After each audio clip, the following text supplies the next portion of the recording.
You ask Tiger to solve. This deals with linear equations with one unknown.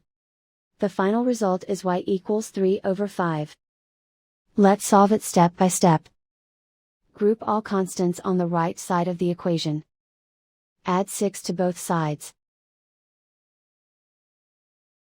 Simplify the arithmetic.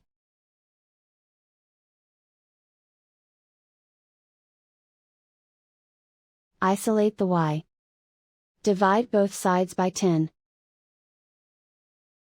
Simplify the fraction. Find the greatest common factor of the numerator and denominator.